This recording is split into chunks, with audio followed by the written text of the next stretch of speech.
we'll do the live thing first. Like,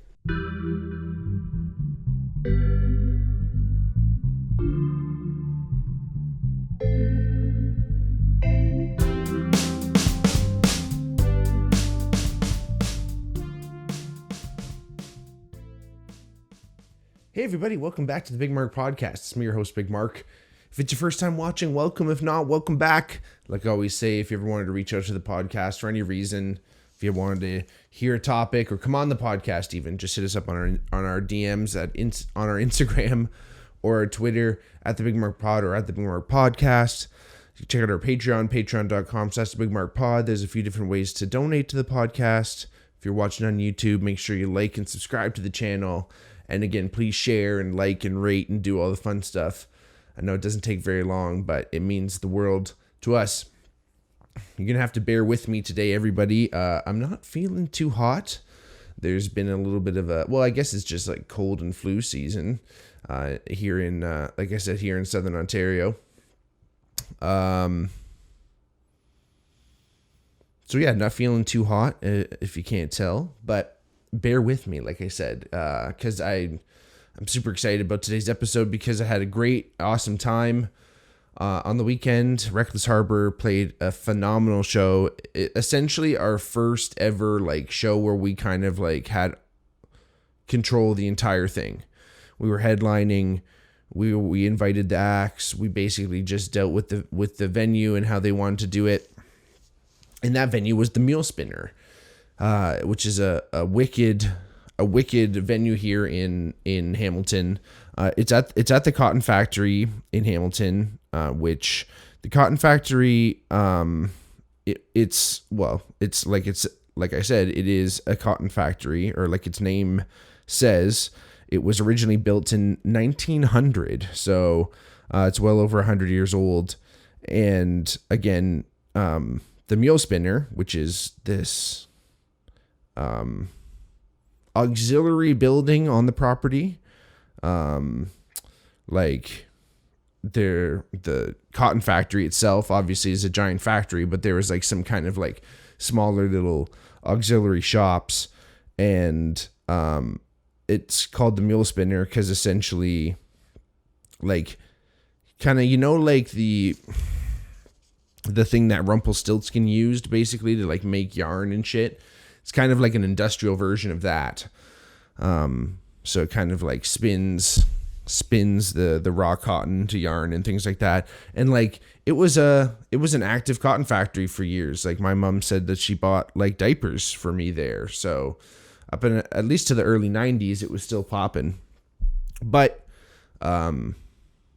it has since shut down. So it is no longer an active cotton factory, but it has been co-opted by a multitude of artists. I guess Forge and Foster kind of runs it. I'm not sure who actually runs it, but like a real estate company, I think, here in Hamilton runs it. But again, there's, gosh, I couldn't even begin to tell you how many businesses there are in there, because there's all kinds of different spaces, large multi-use spaces. There's like a huge kind of like open gallery, again, you can use for anything. It was actually where my first band out of university, after I graduated, I was a part of a band, and that was our first show at like there, and we had like over 400 people there. It was basically like we ran it like it was a Stag and Doe, just selling tickets like crazy. Like it was an insane start. But again, the Cotton Factory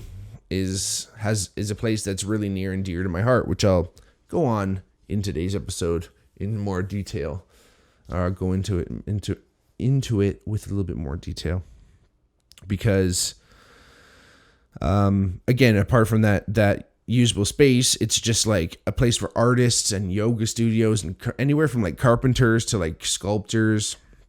It's just like such a wicked place, and there's like, it's kind of smack dab in the heart of the industrial area here in Hamilton, which most of the time is pretty greasy, and there's some characters that are around there, but really you don't really find too many people wandering as much down there, just because it's kind of like just industrial shit around there. So Anyway, the Cotton Factory and the Mule Spinner is kind of nestled nicely in there. So it has like this really interesting, like, it's inherently Hamilton. The only thing that kind of is going against it is that it is in the heart of the industrial district. So it's kind of like weirdly out of the way. You kind of have to take a cab or an Uber or drive. But when we played September 30th, 2023, whenever you're listening to this podcast, for me, it was last Saturday.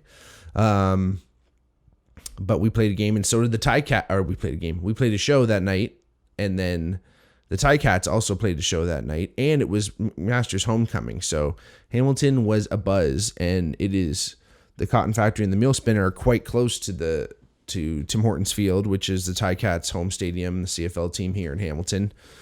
And you could like hear the cheers coming from the stadium and stuff if you were outside, and it was cool. And again, you know, it's really interesting running your own show.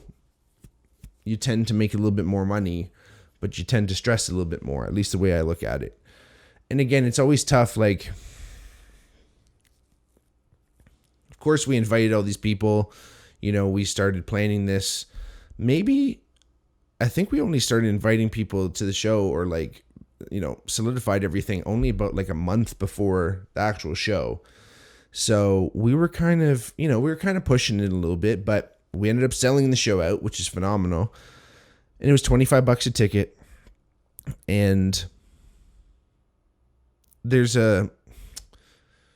I might have mentioned this before on the show, but I really don't like talking to people and kind of schmoozing too much before the show.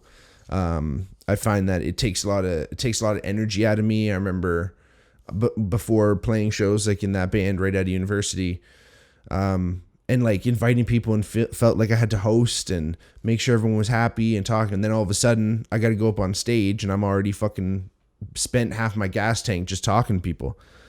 And then the first time we ever played a show where there was like a green room that I could just go and hide in, I felt phenomenal for the show. And then I'll chill and talk with everyone after the show all the time. But it has nothing to do with people. It's me, because I want to give people my energy, and I want to, again, I do feel that obligation to almost like host them. But again, it just takes too much out of me for the show, and I want to give the best show I can do. That's the only way I can truly thank you for coming is by putting on the best show I can. So at the venue, at the Mule Spinner, there wasn't really a place I could go. There kind of was a place that I could hide outside, but then we had like Trevor's girlfriend Elle, and then John, his good friend Emily. I don't want to step on any toes because I've done it already, but they both played, so I wanted to watch them both. And but so then I ended up doing exactly what I tried to not do. But again, it was great. I was happy to be able to see Elle and Emily play. It was great. Elle, it goes by the name Libby Stardust, and she had a great show. And it's an interesting space. And what we were doing was really interesting. Was we were trying to record and capture and play that night with one microphone. So obviously, anyone who doesn't know anything about music and live music anyway, well, if you've never been to a concert, I guess you might not know what I'm talking about. But if you've ever been to a concert, most of the musicians have their own microphone. It's a lot easier to control that way. It's you can adjust each person differently. They can be as loud as they want. They can be as close to the mic or as far away as the mic. Well, within reason as they want. Just more control. And if the venue is loud, you can get away with it because you can use certain microphones that only pick up certain things. But a microphone, like, it's funny enough, like the one I'm using, picks up everything, right? Like everything in the room is going to get picked up by this thing, because mostly it's going to pick up in front of it. That's where the clearest is going to be, but it will pick up sound like from the room, which in a lot of recording circumstances, that's totally fine when you're in a studio and everything's quiet and everything's completely controlled. But when you're doing a live show, it's really fucking hard to control a lot of shit. So when Elle was playing, when Libby was playing, it was a little bit disappointing that people were fucking talking and we didn't really get a chance to kind of announce enough to say, hey, everyone, like we're recording. And it brings me to a little bit of a bigger point, is that people don't fucking give a fuck. And this has been going on for years now. Like I've been playing in bands more or less on and off, or more or less consistently, but like on and off since, I guess it's like 2017 now. So it's been a decent amount of time. And it has nothing to do with the band, has nothing to do with who they are, where they're from, what they did. Even if you love them. No, but like, so for instance, I remember this was actually pre-COVID, being at the Horseshoe Tavern in Toronto, seeing 5440, which was great, and we were going to go talk to the guitarist about potentially doing an album with us, with this, again, with my last band, or a couple bands ago, anyway. One of my old bands. We're at the Horseshoe, and my God, I wish I could remember his name, but the lead singer of The Watchmen is playing. Great Canadian band, like obviously The Watchmen, based off the graphic novel The Watchmen, which is super cool. I really grew up with them. Daniel Greaves is their lead singer, and he was there opening for 5440 at the Horseshoe Tavern that night in Toronto with the checkerboard floors. That is the Horseshoe Tavern, and it was, again, it almost couldn't have been more Canadian.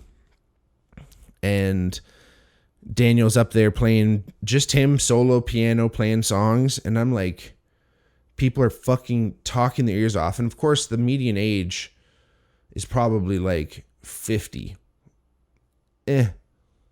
Maybe a little bit low. Like, we bring it down to like 48. And it's just like, all you people grew up seeing bands. Like, didn't you guys fucking watch them too? Or did you talk back then? I get it, like that. Yeah, maybe this is like a reunion for a lot of people and they don't get a chance to see them, and it's a fun occasion. But the same thing at the Mule Spinner. It's like, people are showing up and there's a fucking musician playing on the stage that you paid money for. Like, why can't you have a little bit of reverence? I'm not talking about like, it has to be like church. Again, in this case, we were asking for that because we were recording. But any other circumstances, you can chat, be quiet. Just don't talk so fucking loud that everyone can hear you. You can't hear even the artist. And I remember back to the Horseshoe, hearing people just fucking, the din was it was cacophony of sound. And I remember being like, what the fuck is wrong with everyone here? Like, this guy is killing it up on stage. He's from one of the best bands ever out of Canada, in my opinion. And he's playing some of their hits too. And I remember these few ladies, older ladies beside me, talking away, and they go, oh, who's this playing? I'm like, it's the guy from The Watchmen, man. Like, kind of shut the fuck up, because I want to hear. I felt like I was the only person, and some of my band members were the only people in the whole place that weren't fucking talking, because I was like, yo, look who it is. I was shook. So that was a little bit disappointing when people were, but again, they were entering, it was just bad timing. They were coming at the Mule Spinner this weekend with the L. It was just bad timing. They came in while she was playing, didn't hear the announcement to say that we're recording. We should have fucking put signs on the door. In hindsight, we should have put signs on the door. You live and you learn, right? Like, that's the thing with music, and it's great and it's so fun, and I'm so grateful for these like past 5-6 years almost of experience, because you see all this shit. It's like, eventually you're going to see kind of all the things that can happen. Hopefully that takes years and years, and I get to go out on the road and get to learn some new things out there. But as far as like standard shows are going, you pretty much know what to expect and know what to go into it. That's why I never fucking show up with anything that's battery powered. Yes, that can be an issue in its own right if there's no power. But most fucking bars, at least at this point, are going to have a plug. And then, maybe if you bring your own mic, you can basically bring everything you need for you to just do your thing. Doesn't have to be much. But that's all experience. That all comes out of experience. And speaking of experience, we were trying to do everything with this one mic, and I think Elle did an awesome job. When you're playing with one microphone too, it's picking up the instrument and your voice at the same time. So it's this really delicate balance, and it's really hard to monitor, meaning it's really hard to like send any sound back at the artist for them to hear. Meaning like if you've seen a lot of concerts of big artists, and sometimes they looks like they have like a little headphone in their ear. That's called in-ear monitoring. It's basically like just the sound of their, like what the sound is coming out of the microphone. So like I'm wearing headphones right now. It's basically that. I can hear exactly what I'm saying, where I am on the microphone. I can hear how that sounds more accurately to what you guys are hearing right now. Don't get me wrong, I played a lot of shows where there's not really good monitoring, and it's hard to sing. It's one thing playing an instrument, but it gets harder and harder to sing when you can't hear yourself at all. But again, luckily people were quiet enough, and we got people quiet enough during the songs that the kind of room itself was a monitor, and playing around one microphone like that, it just becomes something really interesting. Like, you get to kind of play with the microphone a little bit more. You get to come in and out. There's like a choreography almost, and we kept joking about that. But again, it was just fantastic, and such a opportunity to try something new. And again, I think Elle did a phenomenal job. It was bad timing, and I know she felt bad about it, but a lot of compliments. I heard tons of compliments coming from the crowd. So I hope she's okay.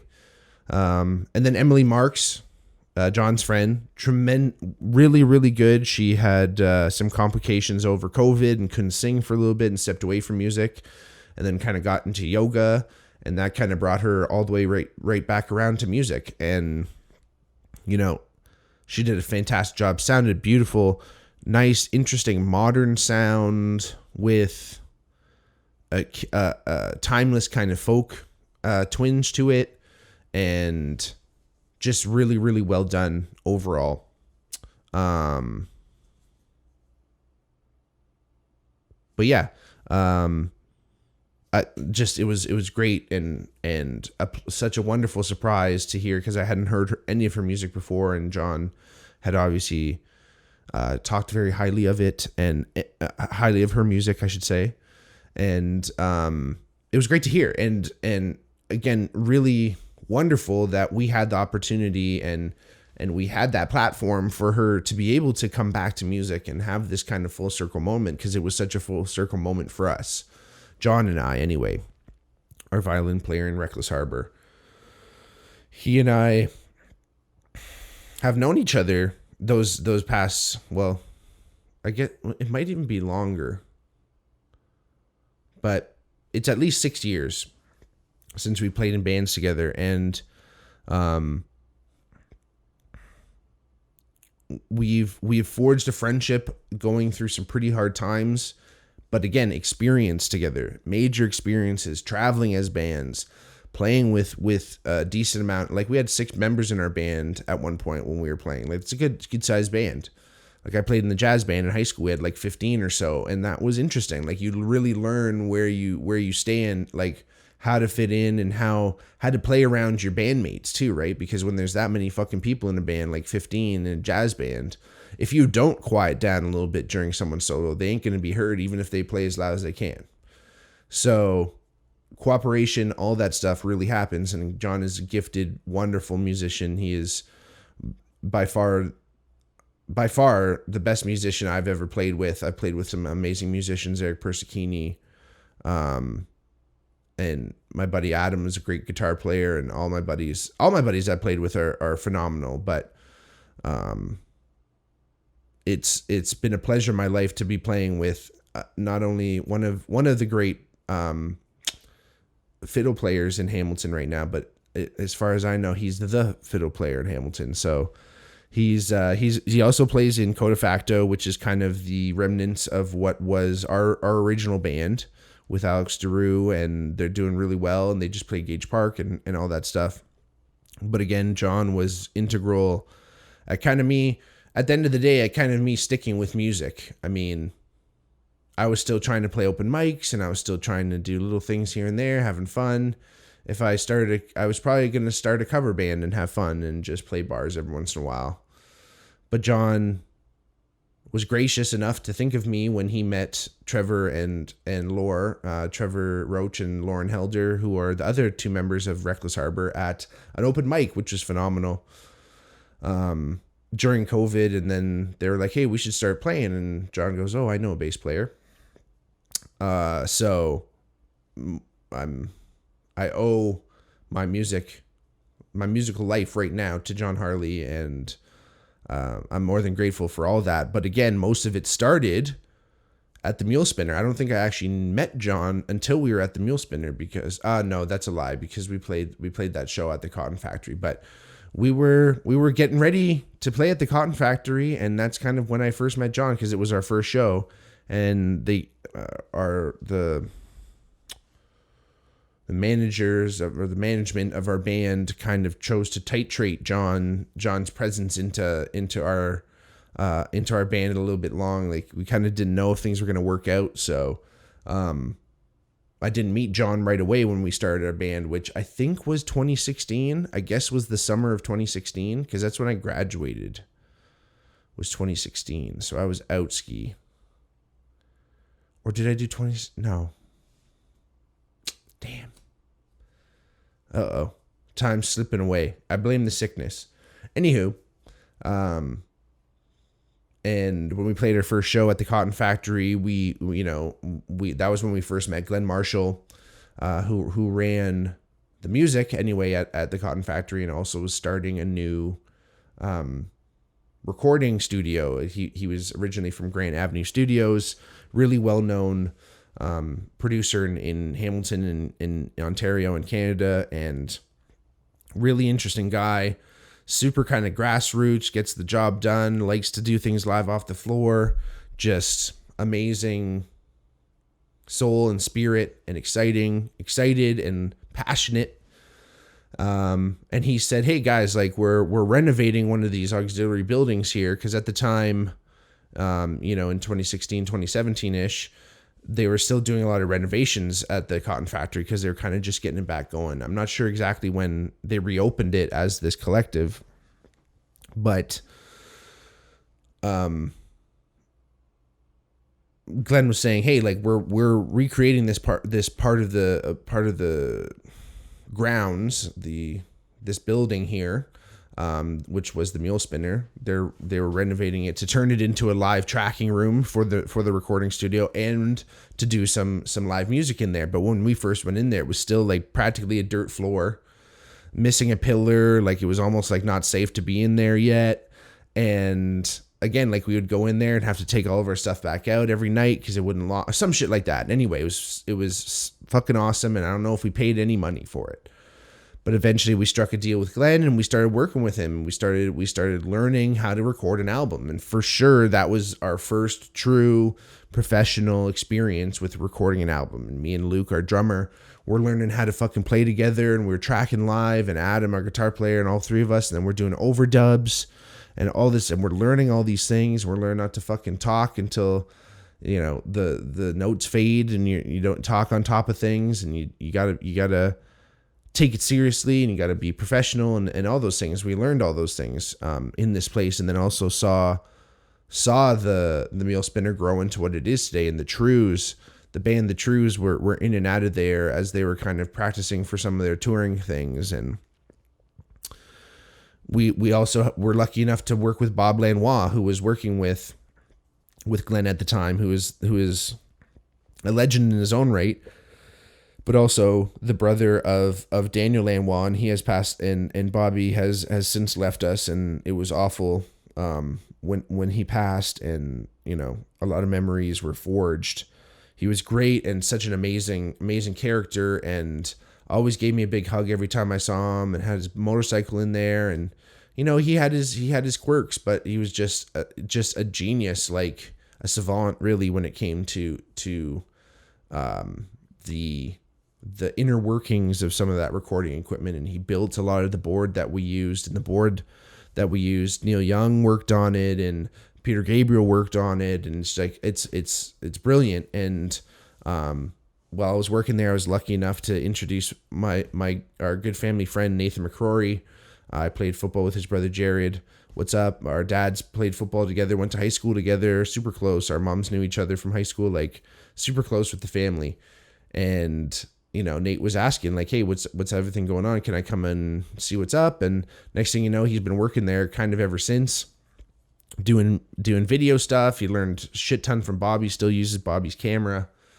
And it was such a wonderful opportunity that even on the show on Saturday, Nate was there too. So it was great to see Glenn again and just be in that space. And it's such an interesting feeling going down there to do our sound checks and our rehearsals. Just taking that drive down there was funny. It was almost like muscle memory because I did it so many times. We would practice 3 times a week for 3 hours a practice. So we spent like 9 hours a week there most of the time. Yeah, don't get me wrong. There were some practices that got postponed, but it spent a lot of time in this place, and having, selling it out and having all those friends and family come, and it was just such a warm and exciting experience, and all learning how to play on the one microphone. And, it was special. I mean, we got to record it again, like I said, so it'll be really interesting to see the results. But then Nathan was also doing some video recording too, so we'll see. I started sweat. It started getting so fucking hot in there, and I was wearing this like Western like cowboy shirt that's like 100% polyester basically, and I was sweating. So we'll see how some of those fucking videos come out because I probably look whack.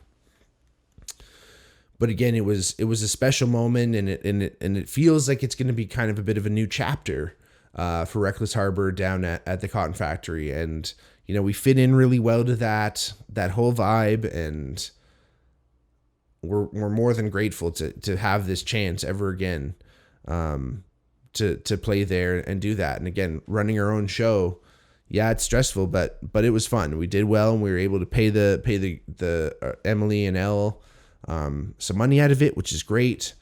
And again, hopefully that sparked a whole new thing for Elle. Hopefully it was even a learning experience it sparked new things for Emily. And maybe it even was as much as it fucking sucks, and if she perceived it as a bad thing, hopefully she can refocus and see it as a good thing, because every poor experience, even perceived, is a learning experience. And everything that's great has happened is just proof positive that you're on the right track. So that's all you can really do, is just keep kind of plugging ahead. But again, as much as I love doing these shows where we kind of get to run our own thing, it is also so much fun just fucking showing up to a gig, going in there, laying it down. Like, again, some venues kind of almost like set everything else up for you, and you just kind of like waltz into it. And those are always tons of fun. So hopefully we'll get to that point. Like I always used to say with our old band, like at one point we're going to get to that point. We're going to get to that day. Like, I don't know if anyone's ever seen the movie That Thing You Do with Tom Hanks. I think it's one of Tom Hanks' first directorial debut. That's redundant, but I think it was Tom Hanks' first movie that he did. He's in it as well. But it's kind of like a Beatles. It's a bit of like a Beatles show, like if the Beatles were American. Essentially, the premise is if the Beatles were American and the drummer was like the lead star. And there's a scene where they've been working with their normal like manager up until that point, which may or may not be Tom Hanks. Can't remember who replaces who. But anyway, they're working with their manager at the time, and then all of a sudden, like Jimmy Fallon or somebody comes in as this record executive's like hired gun to come and manage the band. He comes in and is like, hey guys, like you guys are ready to like make the next step. So we were always kind of waiting for that moment. If you've seen the movie, you know what I'm talking about, but we were kind of waiting for that moment for a manager to step in and say, hey guys, like this is what we got to do. This is what you need. You're almost there. I can make you what you need to be, which is fraught with peril. Don't get me wrong, but hopefully Reckless Harbor might be on that trajectory too. But so far so good on the self-management, on doing everything on our own. And I think we're going to keep going down this DIY train. Like, don't get me wrong. This is the way we're going to keep rocking it and getting it done ourselves. But we also got to focus on getting our recording done too. It's always interesting. It's interesting where you put your energy in as a band, right? You go, all right, we're going to get some energy into recording. That's all we're going to do for the next couple months. Oh shit, we got to start playing shows. People are going to forget about us. We got to get some stuff out on Instagram and our socials, and we got to get streaming, blah, blah, blah, right? So there's always some kind of horse that's leading the race here, and it depends on which one you kind of tend to keep it balanced. Anyway, I want to thank everyone who listens to this podcast, who came out to the show. I really appreciate it, and I thank you so much, and it was tons of fun. I can't wait for the next one. We're going to be playing on a pirate ship soon. Keeping a lookout for that. But check out Reckless Harbor everywhere on social media. Is Reckless with a W, Harbor with a U. And again, follow along, buy some merch, have some fun. Oh yeah. Anyway, I'll keep all you posted. Keep on rocking in the free world. Thank you all for listening. You guys are the best. You could have been anywhere in the world, and you chose to be here tonight. Remember, follow, subscribe, like the channel, Patreon, all that good stuff. I love y'all. Do. Peace.